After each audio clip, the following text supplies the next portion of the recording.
જે દિવસથી આ અખંડ ધૂનની સ્થાપના થઈ છે તે દિવસથી રાત અને દિવસ અહીં અવિરત અખંડ ધૂન ચાલી રહી છે. આ ભૂમિનો એટલો પ્રભાવ છે કે અહીં અખંડ ધૂનના મંડપની આજુબાજુ પણ જો કોઈ પગ મૂકે કે આ ગુરુકુલના ગેટની અંદર પણ કોઈ પગ મૂકે તો એને પરમ શાંતિનો અનુભવ થાય છે. ધૂન મંડપની વાત તો દૂર, પણ ધૂન મંડપની જે ઢોલકી, જે સ્વામિનારાયણ મહામંત્રના નાદ સાથે અખંડ તાલ આપે છે, એ ઢોલકીનો પણ એક અવિરત પરચો છે. 2 વર્ષ પહેલાંની વાત છે કે જ્યારે એક નાનું બાળક, જે 4-5 વર્ષનું બાળક, જેને કોઈની ખરાબ નજર લાગવાથી 15 દિવસથી બીમાર હતું અને કંઈ પણ ખાતું નહીં હતું, એમના માતા પિતાને કશે બહારથી વાત મળી કે અખંડ ધૂનની જે ઢોલકી છે એને વગાડવાથી કે એનો સ્પર્શ પણ કરવાથી આ ખરાબ નજર ઉતરી જાય છે. અને એમના માતા પિતાએ બાળકને લઈને અહીં આવ્યા. નાનું બાળક એટલે સહજ છે કે ઢોલકી વગાડવાની મજા આવે. થોડી વાર ઢોલકી વગાડી અને ત્યાં બેઠું 5 લાડુડી જમી ગયો. આ અખંડ ધૂનની ઢોલકી જે મહામંત્રની સાથે તાલ આપી છે, એ ઢોલકીનો પણ એટલો પરચો છે. આ ગુરુકુલની અંદર અખંડ ધૂન ચાલે છે. 20 વર્ષથી જોગી સ્વામીએ અખંડ ધૂન ચાલુ કરી. મહારાજે આપેલો મંત્ર અને જોગી સ્વામીએ શરૂ કરેલી આ ધૂન અખંડ ચાલુ છે. તો અખંડ ધૂનની અંદર દરેક મહિલા ભક્તો ધૂનમાં આવે છે અને બધા એનો લાભ લે છે. તો આ અખંડ ધૂનથી ઘણા ભક્તોને લાભ થાય છે. શારીરિક અને માનસિક ને વ્યવહારિક ઘણા દુઃખો લઈને ઘણા ભક્તો આવે છે. તો ઘણા ભક્તોને એ દુઃખો દૂર થાય છે. ઘણા લોકો શારીરિક ઉપાધિ, માનસિક અને વ્યવહારિક ઉપાધિ હોય તો પ્રદક્ષિણાઓ કરે છે અને ચરણ રજ લે છે. તો જેનાથી ઘણા દુઃખો દૂર થાય છે અને મહારાજ તેને સારું કરે છે. તો એક દ્રષ્ટાંત છે. એક મારા પાડોશી છે, આ ધૂન મંડપમાં ધૂન કરવા આવે છે. તો અખંડ ધૂનમાં એક સવારથી સાંજ સુધી આવ્યા હોય, એટલે સવારે આવ્યા હતા અને ઘરે તાળું મારતા ભૂલી ગયા હતા. તો એના ઘરે ચોર આવ્યા, એટલે તાળું તો ઘર તો ખુલ્લું હતું, પણ ચોર કાંઈ લઈ ન જઈ શક્યા.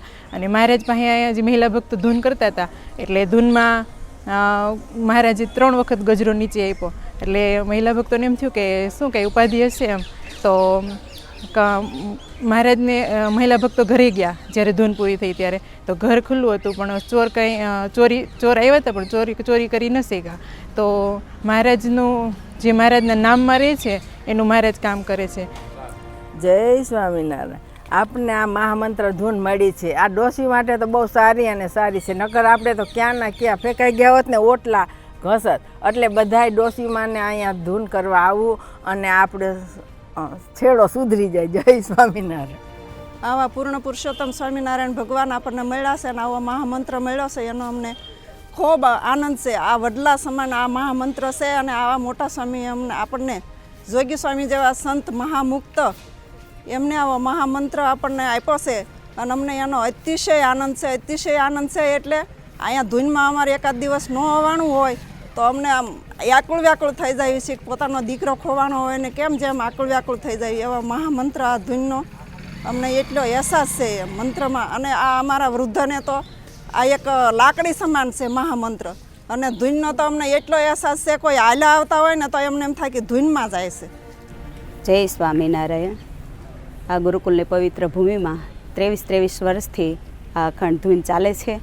22 વર્ષથી મને પણ આ ધૂનમાં આવવાનો લાભ મળે છે. ખૂબ મોટા ભાગ્ય છે. દિવ્ય મંત્રનું ગાન કરવા મળે છે. અંદર ગાન કરતા હોઈએ મંત્રનું ત્યારે હૃદયમાં સ્પંદન ઉઠે છે અને અંદરથી દિવ્યતાની અનુભૂતિ થાય છે. અને એના ફળરૂપ 8 વર્ષથી મને ધૂન મંડપમાં સેવા કરવાનું સૌભાગ્ય પ્રાપ્ત થયું છે. એ મારા ભાગ્ય સમજું છું. જય સ્વામિનારાયણ. આ ધૂન જેટલા વર્ષથી ચાલુ થઈ છે એટલા વર્ષથી આનંદના દિવસ છે. આ મંત્રથી તો કાળા નાગનું ઝેરે પણ ઉતરી જાય. અને આ ધૂન કરવાનો કોઈક સંકલ્પ કરશે કે હું 1 મહિનો ધૂન તો એના બધા મનોરથ પૂરા થાય છે.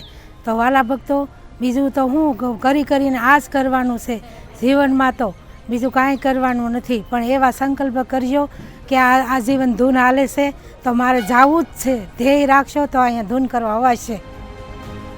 અમે જ્યારે સત્સંગમાં આવ્યા ત્યારે સહજ ભાવથી સ્વામિનારાયણનો જપ કરતા હતા. શું કામ? અને હવે જ્યારે સ્વામિનારાયણનો જપ કરીએ છીએ ત્યારે હૃદયમાંથી, અંતરમાંથી એમ થાય છે કે ઓહો, આવડા મોટા અનંત કોટી બ્રહ્માંડના અધિપતિ એ સ્વામિનારાયણનો મંત્રનો જપ કરવાનો જ્યારે થાય ને ત્યારે હૃદયમાં જ્યારે જ્યારે જપ કરીએ ત્યારે અનંત અનંત અંદરથી ઉછાળા મારે ને એવી રીતનું સુખ આવે છે. અને એક મારા સાસુ છે તો એમ થાય કે એ 90 વર્ષના છે, પણ એને એમ થાય કે હું સવારથી કે બપોર સુધી ધૂનમાં બેસું ને તો એ થાકતી નથી અને ધૂનમાં આનંદ એમ થાય કે મને એમ થાય કે એટલો બધો આનંદ આવે છે ને ત્યારે એનો ઉછાળો જોઈએ અને એનો હૃદયનો આનંદ જોઈએ ને ત્યારે એમ થાય કે ઓહો, આ ધૂન જે છે એ ધૂન તો કંઈક આવા મોટા સંતે જે પ્રગટાવી છે ને એનાથી તો અનંત જીવના કલ્યાણ થતા હશે. આવા અનુભવ તો કેટલાય હોય. અનેક મુમુક્ષુઓને પોતાના હૃદયની, પોતાના શારીરિક, પોતાની માનસિક જે મનની વ્યથા હોય તેને શાંત કરનારી આ ધૂન અને અનેક મુમુક્ષુઓને પરચા આપી અને પોતાના મનના સંકલ્પને પૂર્ણ કરેલી આ અમારી ધૂન. એમાં તમને એક પ્રસંગ કહું. એક યુવાન દીકરી, એમને શરીરે સફેદ ડાઘ નીકળેલા, પણ એમને એમ થયું કે આ ડાઘ કેવી રીતે જાય, અને બહેનોએ એમને બતાવ્યું કે આ ધૂન મંડપ છે એ બહુ પવિત્ર છે, કેમ કે જ્યાં 23 વર્ષથી અખંડ ધૂન ચાલી રહી છે અને આવા પુરુષોત્તમ નારાયણનો મંત્ર, દિવ્ય મંત્ર જ્યાં ગુંજતો હોય એ ભૂમિ પણ અક્ષરધામ તુલ્ય છે. ત્યારે આ ધૂન મંડપ વાળી અને એમની ચરણરજ તારા શરીરે લગાવજે, જ્યાં તારો રોગ જતો રહેશે.